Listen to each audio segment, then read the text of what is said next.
Mister Kanjilal जी Mehta, yes sir. हमें बताया गया है कि आप अपना केस खुद डिफेंड करेंगे। हाँ जी, मेरे पास कोई दूसरा रास्ता ही नहीं है मिलोड। सारे के सारे वकील डरे हुए हैं, तो मजबूरी में ये केस अब मुझे ही लड़ना पड़ेगा। My lordship, it's a baseless appeal. A publicity stunt. There is no cause for action which can be proved in court. So I suggest, under Order 7, Rule number 11 of the Code of Civil Procedure, this case be straightaway dismissed for want of cause of action. Milord, मैं इतनी ज्यादा अंग्रेजी तो समझता नहीं हूं, लेकिन इतना समझ गया हूं कि साहब ये कह रहे हैं कि इस केस को इसी वक्त बंद कर दिया जाए। बराबर, आप सही कर रहे हैं। मुझे तो इस केस के झंझट में पड़ना ही नहीं मिलोड। हम तो गुजराती लोग हैं, धंधे वाले। भगवान हो या ना हो, इससे मुझे कोई फर्क नहीं पड़ता। ये तो इंश्योरेंस वालों ने कहा कि भगवान ने तुम्हारी दुकान गिराई है या भगवान की वजह से मेरी दुकान गिरी, तो मैंने कहा ठीक है, भगवान मुझे उसके पैसे दे दे, केस खत्म।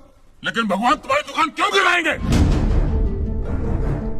मूर्ख नहीं क्या? स्वामी जी प्लीज, जो कुछ भी कहना है विटनेस बॉक्स में आकर कहें।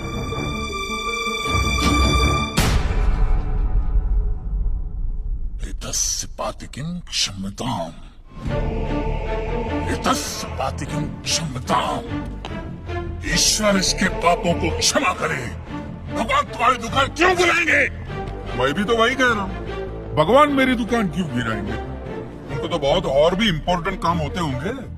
तो आप ये इंश्योरेंस वालों से कह के मेरे पैसे दिला दीजिए, बात खत्म हो जाती है। इंश्योरेंस कंपनी भी आपके पैसे क्यों दे? इंश्योरेंस के टर्म्स एंड कंडीशंस पर आपकी साइन है। Exhibit number 1 sir. बस तो मिलोड, फिर मुझे भगवान को ही पकड़ना पड़ेगा। तो फिर बुलाइए वो राम जी, शिव जी, गणपति, जिससे भी आपकी पटती कीजिए। हड़कुंबा तांडव बिंडो करके उठा। मोक्ष, मोक्ष की प्राप्ति होती है तभी भगवान मिलते हैं। तेरे जैसे तुच्छ मनुष्य के लिए भगवान धरती पर नहीं आएंगे। होंगे तो आएंगे ना महाराज। अरे क्या इतना लाखों का टर्नओवर है आपको, और थोड़ा ही सेटलमेंट करना, कर दीजिए। मैं तो कैश डिस्काउंट भी दूंगा। सच। I object my lord. भगवान की सेवा कार्य को धंधा कह रहे मिस्टर कांजी? बिजनेस? हाँ, ये बिजनेस ही है मिलोड, बिल्कुल बिजनेस है ये। किसी भी धर्म स्थल पे जाइए तो सबसे पहले पार्किंग का पैसा दो, फिर वो छोटी लाइन, स्पेशल लाइन में खड़े रहने का पैसा, फिर फूल, चद्दर, कैंडल खरीदने का पैसा, और दान पेटी बिल्कुल मूर्ति के सामने ही रखते, जैसे सर झुका पैसा डालना पड़ता है। और ये लोग तो भगवान के प्रसाद के लड्डू का भी पैसा लेते हैं मिलोड। जिस तरह म्यूजियम में मोम का पुतला दिखाकर पैसे लिए जाते, बास मंदिर में पत्थर का पुतला दिखाकर पैसे ले लेते। और पुजारियों की तो सैलरी भी होती है, इनकी छोटी है, उनकी बड़ी है। और आपको तो इनकम टैक्स में भी बेनिफिट है कि नहीं है? तो फिर इसमें सेवा कहां से आए? और मिलोड, ये तो ऐसा धंधा है जिसमें कभी भी रिसेशन नहीं आता। नहीं, उल्टा रिसेशन में तो इन लोगों का धंधा डबल हो जाता है। ये भगवान, भाई भगवान, वो भगवान।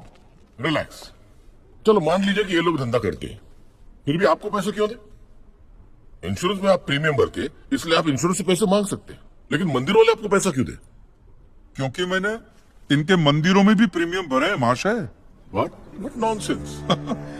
ये मुझे विश्वास था, आप मेरी बात का विश्वास नहीं करेंगे, इसलिए मिलोड में सारे प्रूफ साथ लेकर ही आया। ये सब रेसिट मिलोड उस प्रीमियम की है जो मैं पिछले 18 सालों से भरते आ रहा हूँ, मेरी वाइफ के कहने की वजह से। ये देखिए, पहला प्रीमियम मैंने भरा था 15 से 1 रुपये का। साउथ में बहुत बड़ा मंदिर है, उसमें मैंने पैसे भरे थे। देखिए, फिर ये देखिए, हर साल 1000 रुपए भर रहा हूँ आपके गणपति के स्टॉल में। देखिए, उसे स्टॉल नहीं मंडप कहते हैं मिलोड। वो मेरी सासू माँ बीमार रहती थी, तो मंदिर वालों ने कहा कि 11,000 रुपया दो, पूजा कराओ, फिर देखो। तो पूजा कराई और सासू माँ टपक गई। चलो वो तो अच्छा हो, लेकिन 11,000 भी गए। वो एक भी रुपया रिफंड का नहीं दिया उन्होंने मुझे। फिर ये देखिए, ये मस्जिद का चंदा, दरगाह की चद्दर, चर्च की कैंडल, फकीर की झोली, बाबा की अगरबत्ती, माँ की चुंदड़ी, टोटल में 10-10.5 लाख रुपया इन सारी दुकानों में भर चुका हूँ। बस क्या दुकान लगा रखा है? मंदिर कहते हैं, मंदिर। और मंदिर में लोग अपने परिवार की शांति और समृद्धि के लिए अपनी इच्छा से पैसा देते हैं। तो मैंने भी मेरे परिवार की शांति और समृद्धि के लिए ही पैसे भरे थे महाराज, कोई गन्ना चूसने के लिए इन्वेस्ट नहीं किए थे। लेकिन आपके भगवान ने मेरी शांति उखाड़ के फेंक दी, क्योंकि भूकंप तो मिलोट सिर्फ भगवान ही ला सकते, इंसान के बस की तो बात है ही नहीं। तो मुझे बताइए, मेरा हक नहीं बनता भगवान से पैसे वसूलने का? मिस्टर कांत जी, आपका झगड़ा भगवान से है ना, तो डायरेक्ट भगवान से पैसे मांग लीजिए ना, मंदिरों के पास क्यों मांग रहे? वकील साहब, आपके घर में बिजली या इलेक्ट्रिसिटी कौन सी कंपनी की आती है? रिलायंस की ना। तो घर में जब कभी भी बिजली का प्रॉब्लम होता है तो आप रिलायंस की ऑफिस में ही फोन करेंगे ना, सीधे अनिल अंबानी को तो नहीं बुलाएंगे ना। अनिल भाई आओ लाइट गई, अनिल भाई आओ लाइट गई। साइलेंस। आप कहना क्या चाहते हैं? What do mean? ये जो साधु यहाँ है, ये जो पंडित जी यहाँ है, ये क्या भगवान के ऑफिसर्स है? नहीं, ये लोग ऑफिसर्स नहीं है भाई, ऑफिसर तो पढ़े लिखे लोग होते हैं। ये लोग तो देखो मुंह देखो, सेल्समैन है मिलोड, सेल्समैन। भगवान के कलेक्शन एजेंट है, क्योंकि इन्होंने भगवान की फ्रेंचाइजी ली। न्यायाधीश महोदय, ये मनुष्य नास्तिक है। जो ये कह रहा है उसका ज्ञान स्वयं से नहीं है,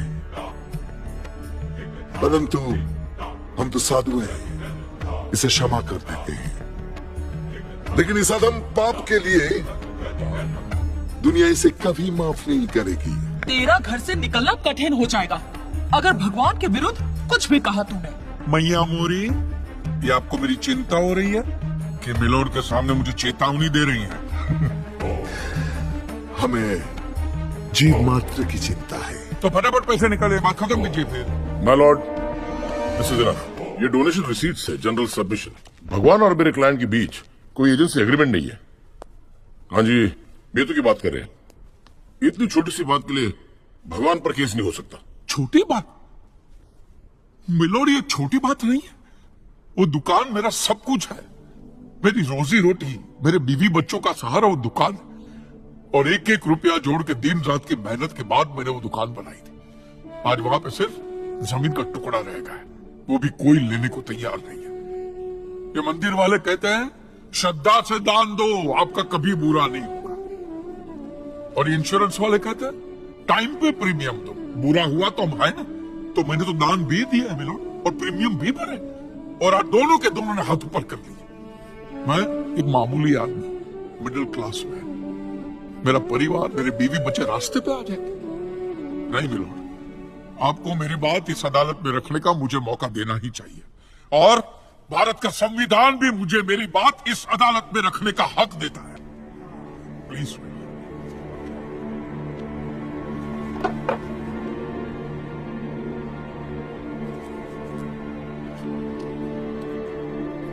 एक मिडिल क्लास बिजनेसमैन के लिए 1 करोड़ रुपए बहुत बड़ी रकम होती है, और खासतौर से सवाल जब उसके सर्वाइवल का हो। इसलिए यह अदालत कांजीलाल जी के मुकदमे को एक्सेप्ट की।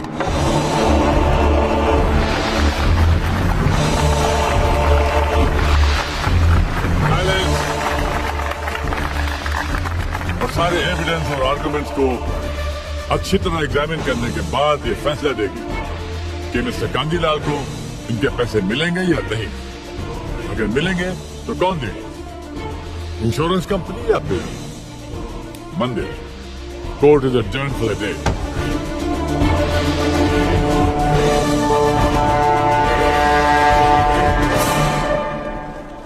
रुकिए महाराज, अब आप लोगों को जितनी पूजा करनी हो, आरती करनी हो, जितना घंटा हिलाना हो, सब हिला लीजिए।